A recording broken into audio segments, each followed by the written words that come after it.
Welcome back, everyone. John Saunders and Terry Bowden, along with Brees, Joe Hamilton, quarterback at Georgia Tech, Ron Dane, running back at Wisconsin, and Sean Alexander, running back at Alabama. They're the front runners right now. You had a chance to spend some time with Drew Brees. Yeah, Drew Brees is actually from the Lone Star State. His grandfather is one of the winningest high school coaches in Texas history. His uncle, Marty Akins, was a great quarterback at Texas. But Drew was hurt when he was passed over by all the major colleges in Texas, but he's found a home at Purdue.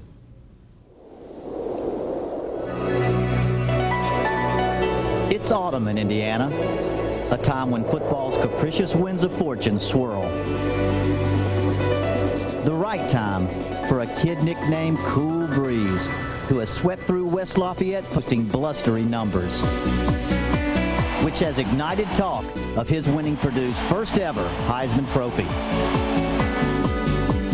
Impressive, since this is quarterback U, the alma mater of NFL greats Len Dawson and Bob Greasy, among others. During games, they'll put stuff up on the Jumbotron about how I broke one of their records or something like that. But I'll think to myself and say, hey, they weren't in an offense like this. Had they been, they would have been, way past me.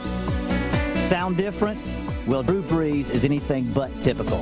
An academic All-America, he regards his grade point average as important as his completion percentage.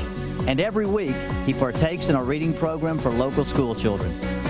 But what sets him apart on the field is his obsession for perfection. I think I just want to win so much. And I really never think that I'll be at the level that I want to be, because I think that I strive for perfection, maybe almost too much sometimes. Really, sometimes maybe my coach will tell me, or one of my teammates will say, hey, you can't complete every pass, when I'm down on myself. I guess sometimes I have to be brought back down into reality. Reality came last week in the shape of a devastating loss to Michigan, where Drew experienced his worst outing since emerging in the national spotlight. He doesn't do well with mistakes, if you will. He's very hard on himself. Sometimes I shudder to think what his percentage would be if we didn't drop the ball on him so much. We've had double-digit drops in a game, in other words, 10, 11, 12 drops. If those passes had been completed, this guy would be a 75% or plus percentage guy. These next 3 weeks, with games against Ohio State, Michigan State, and Penn State, will determine the character of both Purdue and Drew Brees. Your quarterback coach, Greg Olson, says that you have team goals that are much higher than your personal goals. But how important it is for you to win the Heisman Trophy? If we beat Ohio State, I'm not going to go in the locker room and say, hey, I think I just helped my chances for the Heisman. I'm not thinking that at all. I wouldn't have thought that against Michigan. Had we beat Michigan, I would have thought, we're on a roll. We have a great chance of winning every ball game this year. The Heisman, I think that stuff will take care of itself. You just got to win. You can't spend time with Drew Brees without being really impressed with his character.